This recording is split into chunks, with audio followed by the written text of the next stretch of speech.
Christian Parenting.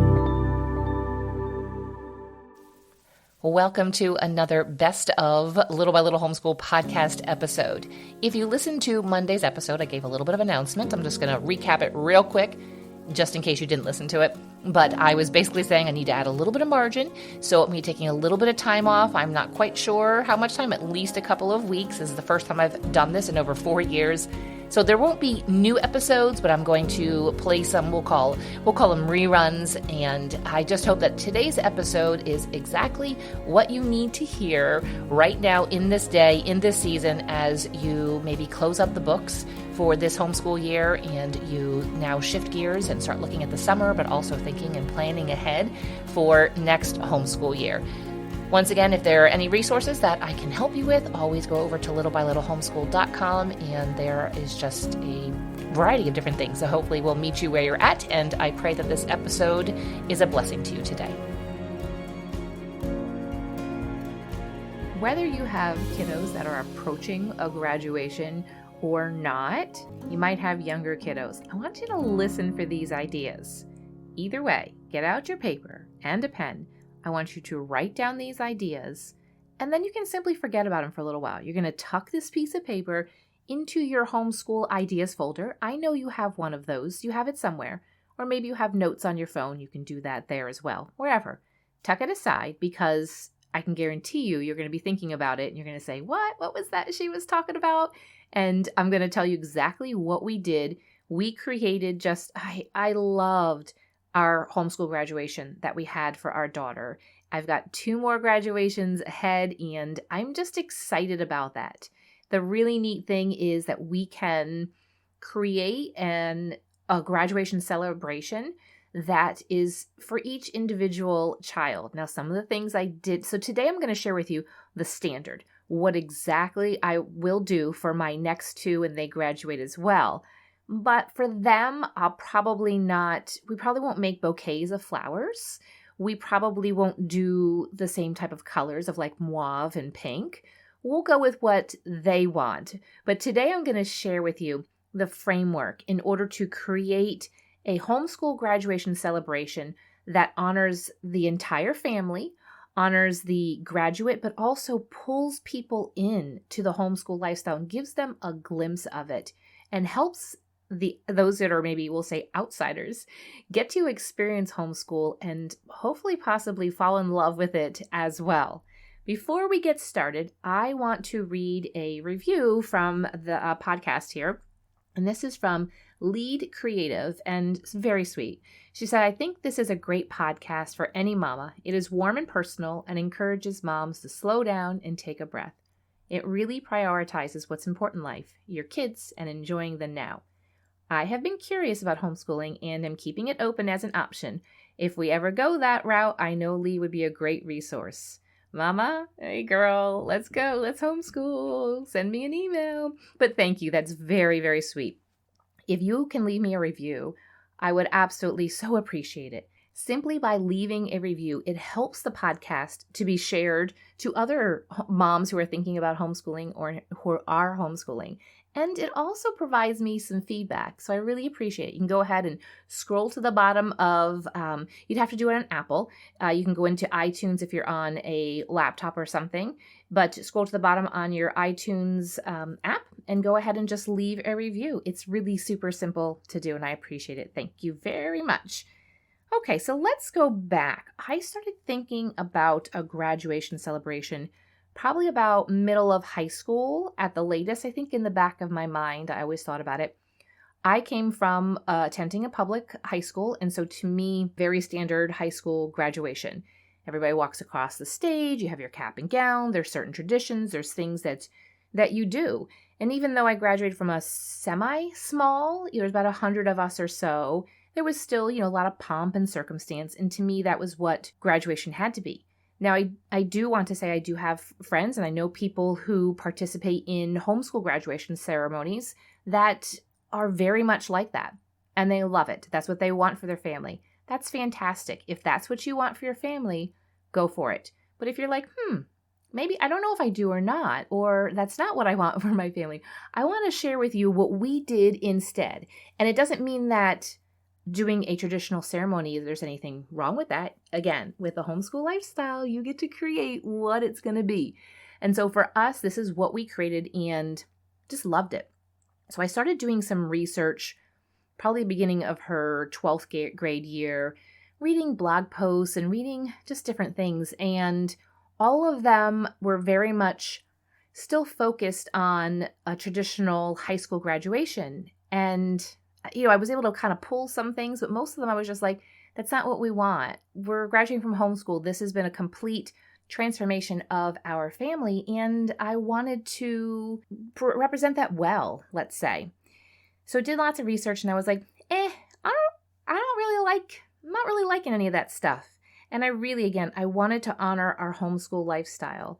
And many people were saying beforehand, I'm really excited to attend this. I've never attended a homeschool graduation before. And I was like, yeah, I've never put one on before. So they were really excited because they're curious about it. I was like, okay, the pressure's on here now. We had an absolutely amazing day. It was one that honored my daughter, and people still mention it's been 9-10 months or so almost a year later, and people will still mention something about her graduation ceremony. So I think that it really did make an impression upon other people, and it really honored her, and it honored our family. It turned out to be, I think, the hottest day of the year, but we didn't melt. So let's jump into 10 ideas, 10 tips, we'll say, for creating a homeschool graduation ceremony celebration. We called it more of a celebration. So you're going to get out your paper and your pen right now, and you're going to write these down. First one, use your home if you want to. That's the basis of your homeschool. Now, if you want to rent somewhere else out, you absolutely can.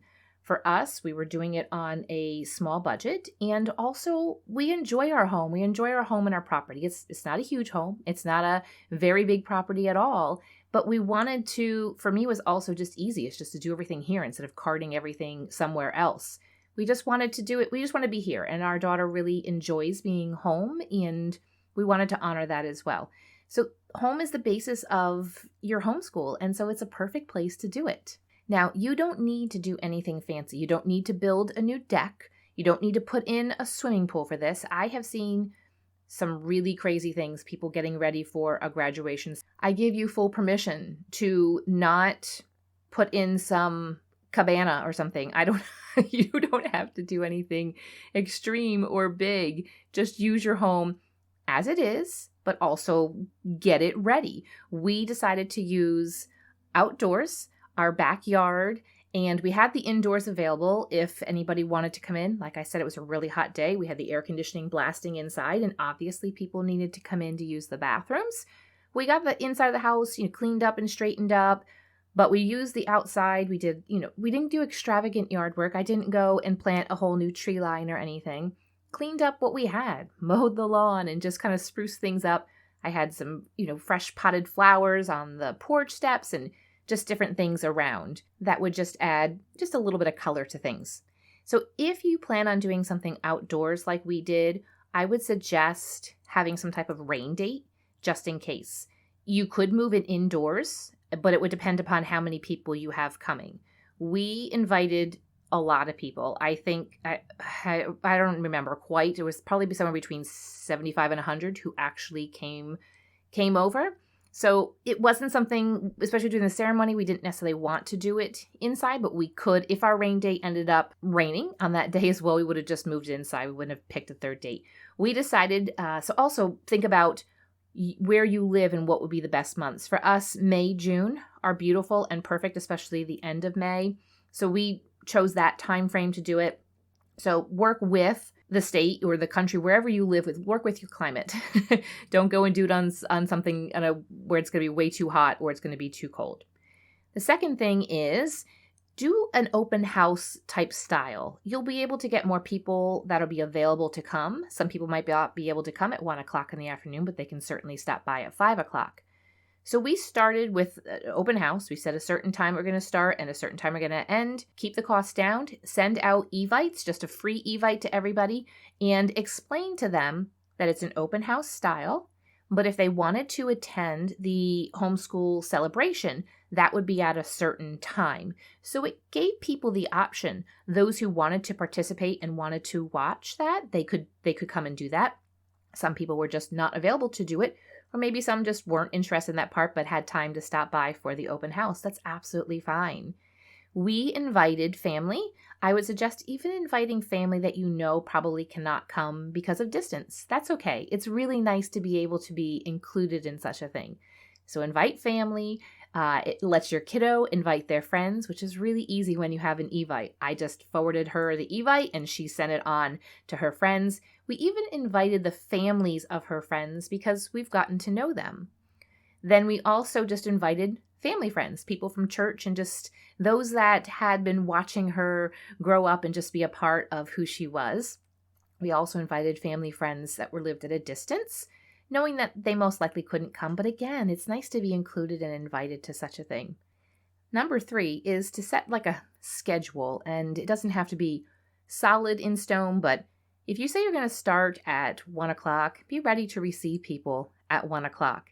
If you say then you're going to have the ceremony at 1:30, start it around 1:30 because people have maybe come, they want to come for that, and they can only stay a little bit. Honor people's time. So start, say, at 1 o'clock, have the ceremony at 1:30, which could last maybe 30 minutes. Go straight into some type of meal time, and then you can end 5, 6 o'clock if you're looking at a 4 to 5 hour time frame for the open house. Number 4 is to prep your food before, or you can have it catered. We decided just to make our own stuff, picked out just a couple of base things. We did a cookout because it was May, June, kind of the beginning of cookout season for us where we live. And so that was easy. That way my husband could cook the hamburgers and the hot dogs on the grill and all of the sides. I just picked like 3 main sides and made double, triple, actually probably quadruple of each of those and stored what I could in refrigerators. Again, it was so hot out. I could only bring things out kind of last minute.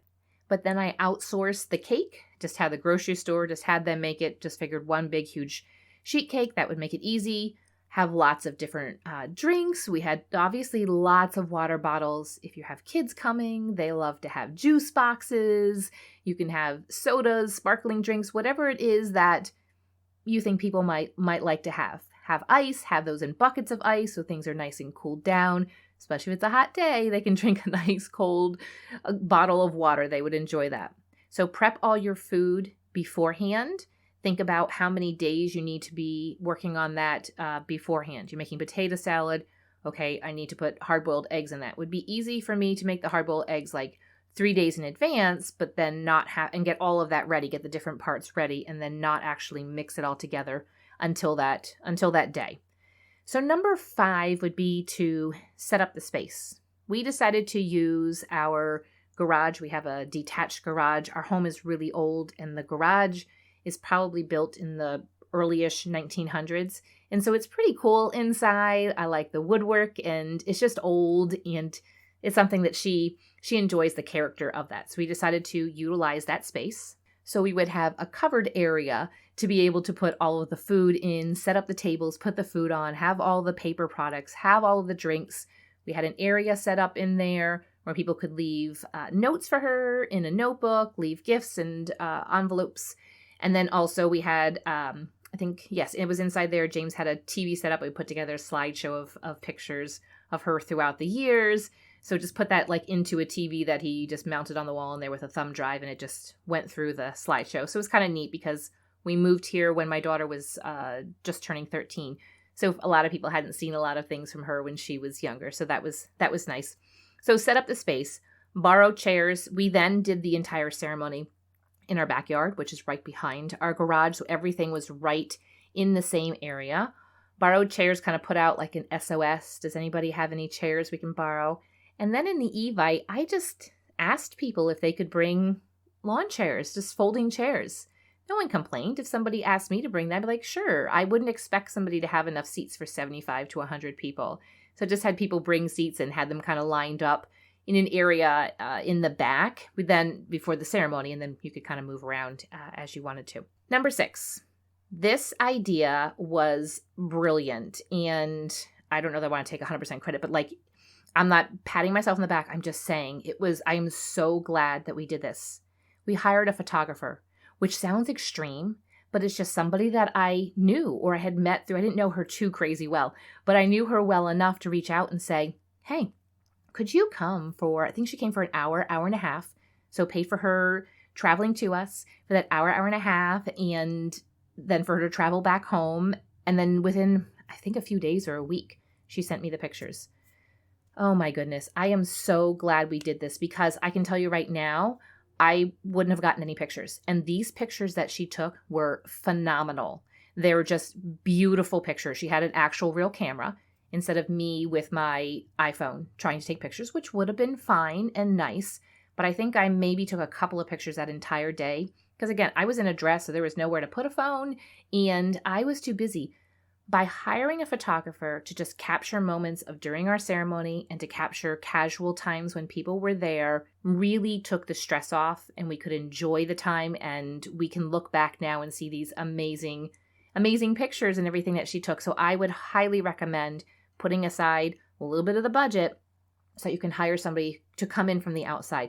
This person didn't necessarily know my daughter or us super well, which actually made it a little bit nice because she was just there on business and wasn't distracted. People didn't distract from other things. We did let everybody know that if they would like to get a picture with my daughter while the photographer was there, because we would love to have those pictures, to make sure they did that. We said she'd be leaving at this certain time, so be sure you grab her. And she just kind of mingled around and took pictures. So number 6, hire a photographer, non-negotiable. Okay. So number 7 here is to actually do some type of ceremony. I'm going to tell you how ours went. It was about 30 minutes long. We just kind of figured out the layout and then just kind of went with it. And it turned out to be a lot of fun and really beautiful as well. We started off with James welcoming everybody there. And then I spoke for a little while. I had put together something. I think I just had some notes. There were some specific points and things that I wanted to share. And it was me speaking to the group, but also me as well speaking to her at the same time. After I spoke, then James came up and he kind of gave his thoughts and of her at this junction, this different season, changing of seasons in life. And then we had lined up someone special in her life to speak as well. This would be somebody that is older, doesn't have to be super old, but just somebody in their life that your graduate respects and really enjoys, and somebody who has been pouring into them and who at that time can pour even more into them. And just ask that person to share whatever it is that God has laid upon their heart to share about your graduate, but also just about this next season in life. After that, then allow the graduate time to speak. Tell them this though, okay? Maybe a month or 2 in advance, they can think about what it is that they want to share. We told our daughter that we didn't care what she shared. If she wanted to, obviously, let's stick away from the embarrassing things. But if she wanted to share about homeschool, or she wanted to give a devotional, whatever it is, whatever her heart wanted to share, she could do so. And she did that. There was only one prerequisite of something that we wanted her to make sure she mentioned, and we wanted her to talk about what her future plans were. And why is that? It's because everybody will ask the graduate, what are you doing next? What are you doing next? We figured if at that moment, I think we had about 40 to 50 people here, 40 to 50 people could hear what her plans are for the next thing she's going to do and some of her ideas. Then they could come up and just talk to her about that instead of her having to answer 40 to 50 times, plus the people who came after the ceremony who didn't hear that over and over again. What are your plans? And having to weed through that, especially if your graduate is taking a more non-traditional approach the next season and not going straight off to college. It actually allows people to absorb that information and process it before they come and talk to them. And if they don't know what to say, then they just don't bring that up. If you're interested in the high school graduate, college type of thing, I did a podcast episode a couple of back talking about that. So it was kind of fun if you want to hear about that. Okay, so back to this ceremony. So first, James did a welcome. I spoke, and then James spoke again, and then we asked someone special in her life to speak, then have the graduate speak and make sure they share their future plans. After that, then we sang her favorite hymn. It could be a favorite hymn or a favorite song. We printed out the words, and James had worked at having the tech at least up for us to be able to do the song. You could do it a cappella as well, but just really wanted to include something that meant something to her. So she picked her favorite hymn, and then we all gathered together. We got everybody up, and whoever was close by kind of laid a hand upon her. So lay a hand upon the graduate, and you just do a prayer of blessing. Ask somebody beforehand to lead that prayer of blessing. You could do some type of popcorn sort of prayer, if you guys are familiar with that, where just different people, someone will open, and then people can kind of pray here and there if they want to, or at the end. But I think it's really important to have a time where the entire group, you feel like you've had a moment with everybody, and your graduate feels like, yes, this is it. You kind of feel like you're lifting them up and just launching them to the next season.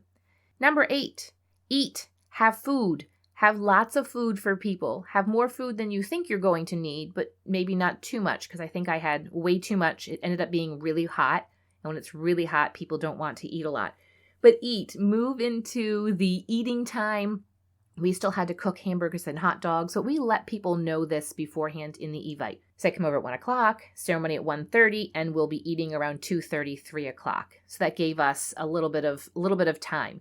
While the burgers and the dogs cooked, I was able to get everything else out, replenish drinks, and all those kinds of things. Recruit help, have other people to be able to move things from one place to another if you need it. Then after that, number 9 is mingle. Go ahead and enjoy yourself, mama. You've earned this. Whether you just started homeschooling your kiddo in 10th or 11th grade, or you've been doing it since they were in kindergarten, it doesn't matter. You have done an amazing job. You have graduated them from their high school education. They've completed those years, and they're ready to launch on into the next season in life. So enjoy that. If you have kids that are coming to this, try to have some games. Again, we have a small property, so in the front lawn, I kind of had some kids' games. We just didn't have a ton of room. I had chalk out and just some kind of games. They might have even gotten the sprinkler out. I don't recall. But the kids even had a really great time. Understand you're trying to cater something to a large age group. So number 10 here in this is to overall create an atmosphere that reflects your family and reflects your graduate as well. Like I mentioned, we had floral bouquets, which my daughter made on her own. Flowers that we grew. She asked neighbors for flowers. It was peony season, so she had peonies, and this is something she enjoys doing. And so we created an atmosphere that would reflect her and her kind of whimsical boho kind of feel. For my boys, that's not what they're going to want. And so I want to really encourage you to look at your child and what is going to reflect them. What is something that's going to bring them joy? We had little lights hanging up, and it created just an atmosphere that would reflect her. So for my boys, I don't know, we're going to have like trucks and motorcycles here possibly. I don't know, but we'll wait and see. But so those are my 10 tips. Write them down. Tuck them aside. Maybe you have a graduate coming up right now because it's just about that time of the year, and it's not too late to pull this together for that. But if you have a graduate next year or in 10 years to come, we are going to recreate this. I have 2 more times, and I am excited to be able to recreate this just for each of my boys, because really it was a time that we could celebrate. We could celebrate pushing through those math lessons in 3rd grade that made her cry. We could push through her wanting to write a research paper in 7th grade. We could just think back to all that time we lived as a family, not even the education part, but just how his entire lifestyle. I'm excited about you to graduate a homeschool student someday. So excited. And again, maybe you're graduating one soon here. Go ahead, listen through again if you need to. Write down those 10 tips and create a celebration that honors your family, your homeschool lifestyle, and your graduate.